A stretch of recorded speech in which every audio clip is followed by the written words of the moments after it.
Hey, Life Church, Stefan reading. I am so sorry. I did not post yesterday.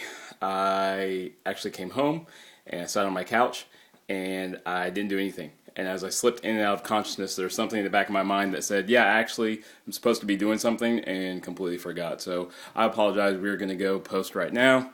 You guys are in my house. This is my old phone. And we're going to sit down and talk about some scripture.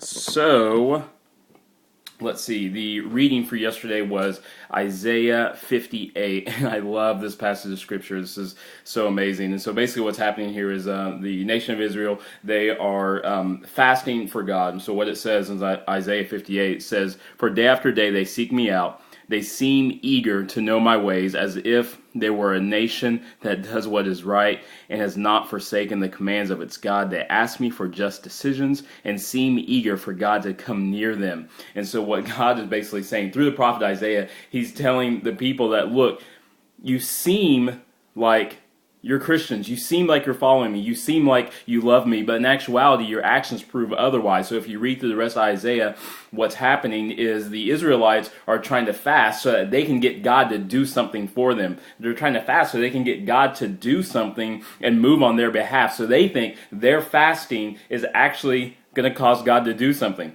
And what God is saying, he's like, look, I don't care about your fasting. Your fasting doesn't impress me. Matter of fact, I don't ever get hungry.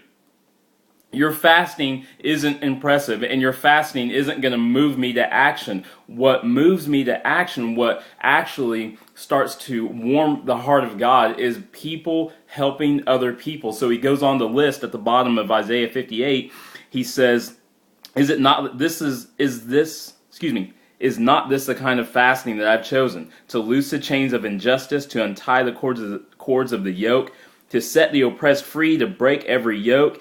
Is it not to share your food with the hungry and to provide the poor wanderer with shelter? And when you see the naked, to clothe them and not turn away from your own flesh and blood." He's saying all of you people are one catastrophe away from being homeless, from being broke, from being poor. How can you turn away from your own flesh and blood? You need to take care of the people around you.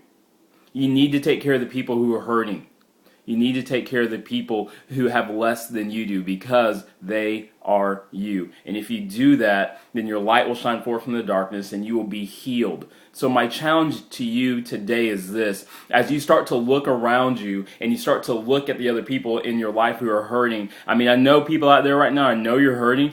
There's, I've heard of more tragedy over the past 2 weeks than I have over the past 2 months. So I know a lot of people out there are hurting. But my challenge to you today is this: is to actually, while you're fasting and those hunger pains come up, to think about somebody else, to pray for somebody else, to maybe bless somebody else, to think about if there's somebody out there that may need your prayer or may need a blessing.